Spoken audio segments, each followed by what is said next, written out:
नमस्कार, मी चारुशीला शिंदे आपल्या channel Charu makes मध्ये तुमचे स्वागत करते। आज आपण स्वीट कॉर्नचे कोफ्ता करी असं बघणार आहोत। तर आधी करी कशी करायची ते बघूया। त्याकरता लागणारे साहित्य बघूया। त्याकरता मी मीडियम साइजचे 3 कांदे घेतले, ते चिरून घेतले। मीडियम साइजचे 3 टोमॅटो घेतले, ते चिरून घेतले, ओबडधोबड चिरले।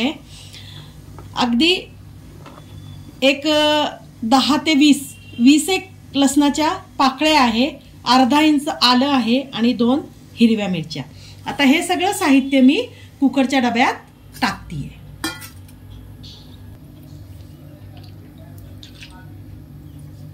इथं 1 मूठ मी काजू टाकले ग्रेव्हीला रिचनेस येण्याकरता। हे ऑप्शनल आहे, टाकायचे असले तर टाका, नाहीतर नाही टाकले तरी चालते। आता इथं मी हा डबा कुकर मध्ये ठेवलाय आणि आता मी याला 3 शिट्ट्या लावून घेणार आहे। हे बघा, इथं कुकरच्या 3 शिट्ट्या झाल्या आहे आणि आता गार झाले कुकर। मी खोलते। आता हा डबा बाहेर काढून मी हे जे साहित्य ज्याचं आपल्याला ग्रेव्ही करायची पूर्ण गार करून घेणार आहे आणि मिक्सरच्या मोठ्या भांड्यात फिरवून घेणार आहे। ग्रेव्हीचं साहित्य गार होतंय तोपर्यंत आपण कोफ्ते कसे करायचे ते बघून घेऊ। त्याकरता मी 2 मीडियम आकाराचे स्वीट कॉर्न घेतले आणि त्याचे दाणे काढून घेतले। 1 इंच आल्याचं तुकडं घेतलंय, 1 मोठी ढोबळी मिरची बारीक चिरून घेतली आहे, 1 मोठा कांदा बारीक चिरून घेतलाय, 1 मोठा गाजर किसून घेतलाय। आता आपण काय करणार आहोत, मिक्सरच्या भांड्यात हे स्वीट कॉर्नचे दाणे उकडलेले नाहीये, डायरेक्ट कच्चेच दाणे आहे, हे आपण बारीक करून घेणार आहोत। तर स्वीट कॉर्नचे दाणे, आलं आणि 3 हिरव्या मिरच्या, या तिखट हिरव्या मिरच्या आहे, ह्या मी मिक्सरच्या भांड्यात टाकल्या आहे आणि बारीक फिरवून घेणार आहे।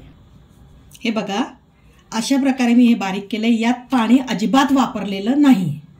आता अशाच प्रकारे दुसरा बॅच पण मी बारीक करून घेते। हे बघा, इथं छान मी पेस्ट करून घेतली आहे स्वीट कॉर्न, हिरवी मिरची आणि आल्याची। याच्यात पाणी अजिबात वापरलेलं नाहीये, हे स्वीट कॉर्नचं सुटलेलं पाणी। आता यामध्ये आपण हे चिरलेली ढोबळी मिरची, गाजर आणि कांदा घालणार आहोत।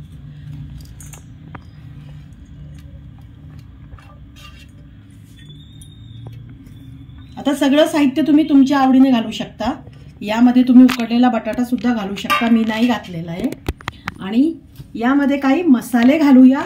तर त्या मसाल्यांमध्ये मी अर्धा मोठा चमचा हळद घेतली आहे, अर्धा मोठा चमचा गरम मसाला, अर्धा मोठा चमचा धन्याची पावडर घेतली आहे, 1 मोठा चमचा तिखट घेतलंय। तिखट तुम्ही आवडीनुसार टाका, कारण आपण हिरवी मिरची सुद्धा वापरली आहे। मीठ 1 मोठा चमचा घेतलाय आणि 1 मोठा चमचा ओवा घेतलाय। हे सगळं साहित्य यामध्ये टाकते।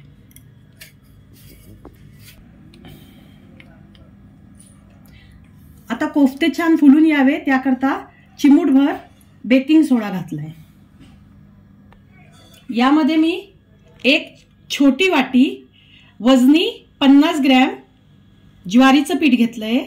आता हे ज्वारीचं पीठ आपण आधी यामध्ये मिक्स करूया आणि मग लागेल तसं आपण यात डाळीचं पीठ वापरूया। हे सगळं मी मिक्स करून घेते आणि मग तुम्हाला दाखवते। हे बघा, मी मिक्स केलंय, मला थोडंसं असं आसट वाटतंय। हे फक्त ज्वारीचं पिठातच मिक्स केलंय। आता यात मी डाळीचं पीठ घालतेय। ज्या वाटीने मी ज्वारीचं पीठ घेतलंय त्याच वाटीने मी डाळीचं पीठ घेतलंय, वजनी 50 ग्रॅम डाळीचं पीठ। आता हे सगळं मिक्स करून घेऊया। हा एकदम घट्ट गोळा तयार नाही होत, थोडासा सैलच असतो, पण व्यवस्थित याचे बॉल वळावे इतपत आपल्याला याला घट्ट करायचं। हे बघा, हे झालंय आणि याचे हाताने आपण असे बॉल वळवू शकतो। आता मी कढईमध्ये तेल तापायला ठेवते। हे बघा, तेल तापायला ठेवलंय, तेल तापतंय तोपर्यंत मी हे बारीक करून घेतलं।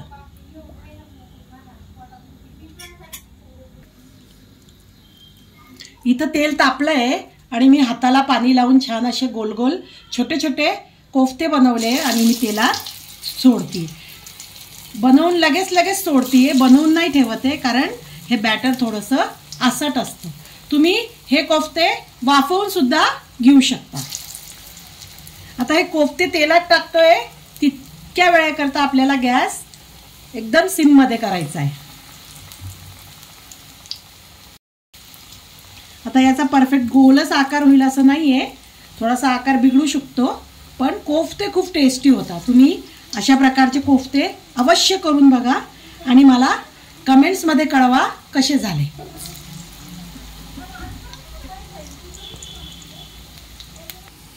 हे बघा, सगळे कोफ्ते टाकून झाल्यावर मी गॅस मोठा केला होता आणि मोठ्या गॅसवर छान सोनेरी रंगावर हे कोफ्ते तळून घेतले.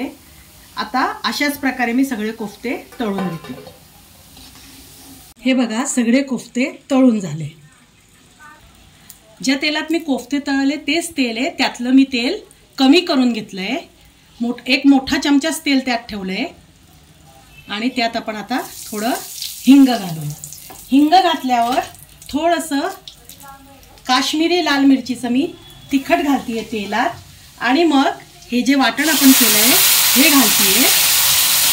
आता यामध्ये आपण सगळे मसाले घालूया. तर आधी मी काश्मीरी लाल मिरचीचं तिखट घातलं होतं, आता मी साधं लाल मिरचीचं तिखट घालते. 2 मोठे चमचे साधं लाल मिरचीचं तिखट घातलंय आणि 1 मोठा चमचा काश्मीरी लाल मिरचीचं तिखट घातलं. 2 मोठे चमचे धन्याची पावडर, अर्धा मोठा चमचा हळद आणि हे छान आता आपण परतवून घेऊया. गरम मसाला आपण सगळ्यात शेवटी घालूया. तेल सुटेस तोपर्यंत ही ग्रेव्ही छान आपण परतवून घेऊया. यात 1 मोठा चमचा मीठ घालतीये आणि ग्रेव्ही तुम्हाला किती थिक किंवा किती पातळ पाहिजे त्या हिशोबाने तुम्ही यात पाणी घालू शकता. ग्रेव्हीला छान उकळी आली आहे. आता त्यात मी अर्धा मोठा चमचा गरम मसाला घालते आणि छान ढवळून घेते. ग्रेव्ही आपली तयार आहे. आता मी कोफ्ता ग्रेव्ही सगळं ताट सर्व करून दाखवते. हे बघा, अशा प्रकारे कोफ्ते सर्व करून तयार आहे. अशा प्रकारचे युनिक स्वीट कॉर्नचे कोफ्ते आणि ते पण पौष्टिक तुम्ही घरी करून बघा. तुम्हाला कसं वाटतं ते मला कमेंट्सद्वारे कळवा. माझ्या चॅनलला लाईक करा, शेअर करा, सबस्क्राईब करा आणि बेल आयकॉनवर क्लिक करायला विसरू नका. बेल आयकॉनवर क्लिक केल्याने माझे पुढचे येणारे नवनवीन व्हिडिओचं नोटिफिकेशन तुम्हाला कळेल. व्हिडिओ बघण्याबद्दल धन्यवाद.